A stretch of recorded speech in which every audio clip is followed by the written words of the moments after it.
Bago tayo magsimula, gusto ko lang shoutout si Sir Jerny Santos and Mama Save Vlog, tsaka si Sir Aljun Batch 26. Shoutout sa inyo mga idol. So tuturuan ko yung isa kong kasama rito. Papanood ko sa kanya yung primal cuts and deboning na dahan-dahan lang. At sa lahat ng mga baguhan guys, sana masundan nyo yung gagawin natin ngayon. Wala mo ng kalokohan, seryoso muna tayo. Tutorial para sa inyo. Let's go. Proper steel. Yan, proper steel. And then, ito yung tampalin. Simula dito, iwayo pa ganyan. Tapos, hatak. And then, tenderloin. Hiwa. And then, hiwa dito. Hawak ng knife. Paikot. And then, hatakin mo lang to. Hiwain mo yung ilalim. Kasi, taba lang yan. And then, pagdating dito, ikot mo lang yung knife mo dito. Yan. Okay? So, itong taba, atake mo yan, and then hiwain mo. Pababa. Kapantay lang ng thumb natin. Kapantay ng 2 joint. Okay? So, pag napantay mo yan sa 2 joint, huwag mo na hiwain yan. Ano lang yan, guide mo lang yan. Tapos, pantay mo na dyan yung hiwa mo. Okay? Tapos, hiwain mo na. Pag ganyan na lang, hiwain mo. Dire-diretso hanggang sa likod ng buto, kapantay pa rin ng 2 joint. Kailangan pantay pa rin yung knife natin. So pag nahiwa mo ng ganyan yan, kung may scabbard mo yung knife, and then bale. Tapos may hiwalay mo na ngayon yung, ang tawag natin dito ham leg. Okay? So dito middle part and shoulder. Sa shoulder tayo 1, 2, 3, 4. Sa ibabaw ng 5th ribs. Hiwain mo lang ng ganon, diretso lang. So, pagka nahiwa mo na ng ganon, hiwain mo lang yung mga balat at laman, dire-diretso lang.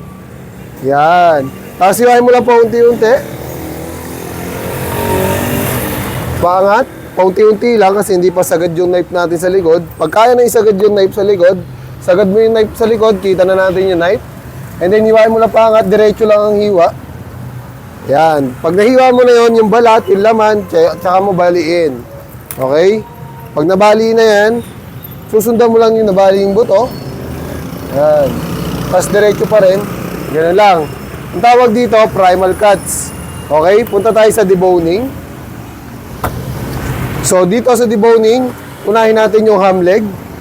So, ito yung pata hind na tinatawag natin. Pata hind. So, nandito yung joint niyan. Nandito. Hiwain natin yung laman dito para mahiwa yung balat, and then yung knife natin, diretso lang natin sa joint. Huwag mo nang babalik-balikan ng hiwa, dito ka na mag-focus. Kapain mo lang yung joint. Pag nakapa mo yung joint, may hiwalay mo na yan. Ganyan lang kasimple. Okay? So, tsaka natin hiwain yung hiniwa mong laman dito. Ayan, dire-diretso lang yan.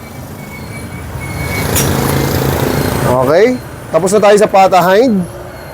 So, dito naman tayo sa pigtail. Etong buto na to, sa ilalim niya, nandyan yung joint. Kung mapapansin mo, makikita mo na dito yan, dahil hiniwa natin yung tenderloin, makikita mo na agad dyan yung joint. Pag hiniwa mo yan, lalabas na yung joint niyan. Pag di mo pa nakita, hiwain pa isa dito sa baba, ayan, nakita mo na yung joint. Ito ang kapit ng left hand nandito. So pag nakita mo na yung joint, and then yung knife mo, hawak, dagger grip, and then pa-letter C tayo, pa-letter C.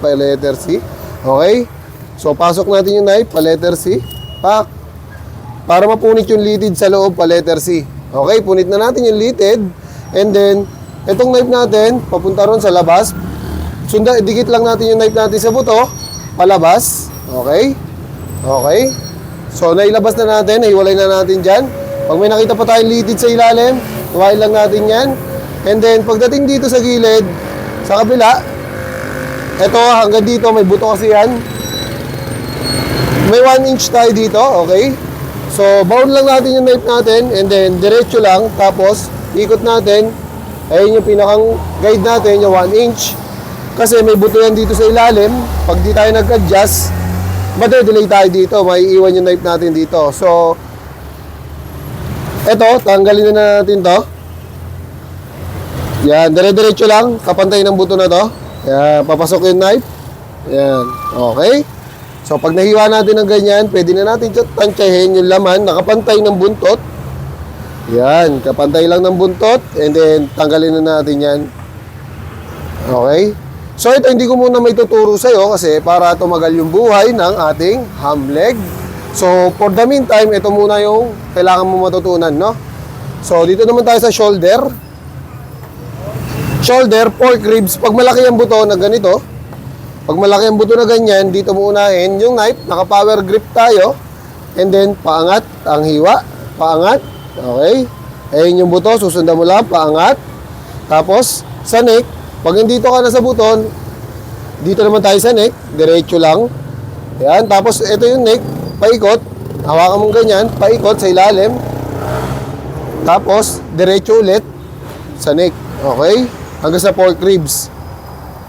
Pagka nagawa mo na yan, kunin na natin dito sa unahan. Okay?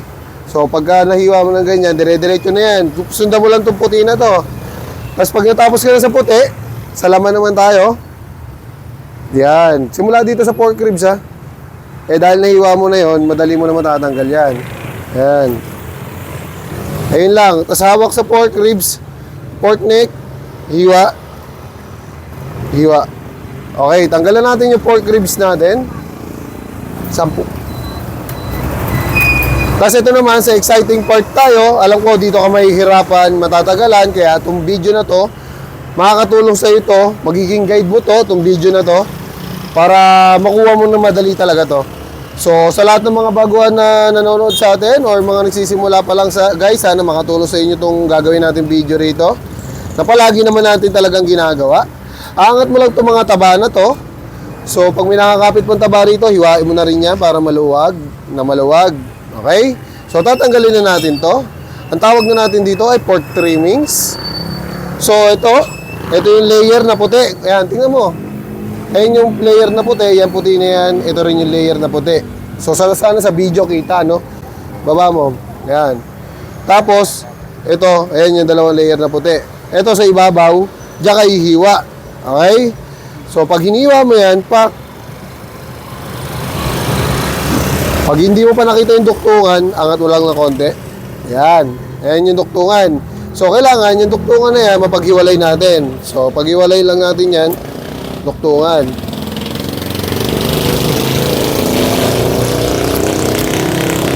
Okay. So, naiwalay na natin. Itong daliri natin, nakahawak dito. May dalawang litid dyan dito sa gilid. So, hawak natin ay power grip. Naka-slant yung knife. And then, hiwain mo lang yan. Dikit mo lang yung knife mo sa buto, pababa. Ganyan. Okay? So, pag dikit mo na yung knife mo sa buto, pababa, hiwain mo na isa dito. And then, angat mo lang yung soft tissue. Ito, papakita ko sa'yo. Ayan, yung soft tissue. Pag nakita mong buto na, makinis na yung buto, okay na yan. Ibig sabihin, naiangat mo na yung soft tissue. And then, itong layer na to, hiwain mo lang yan. Dahil pag ito yung shoulder blade natin, ha, hiwain mo lang yan. Ayan. Ang magiging guide mo dyan, itong gilid ng buto. So, yung dulo ng knife natin, or yung tip natin, ididikit mo lang sa buto ng shoulder blade, dire-diretso lang, hanggang sa dulo. Okay? So, tas pwede mo nang angat to. Kasi, pag nahiwa mo na yon, sama-sama na lahat yan, aangat na yan, makinis na yan. Okay? So, ganyan kakinis yung shoulder blade mo. And then, ikot natin. And then, itong puting layer na to, susundan mo lang yan. Okay? Hiwain mo lang yan, diretso lang. Tapos yung knife mo, yung dulo ng knife mo, nandito para sa gilid ng shoulder blade. Gilid pa rin yan, nasa gilid. Okay? Maaangat mo na yan. Yan. Pag may nakahawak pang ganyan, hiwain mo pa.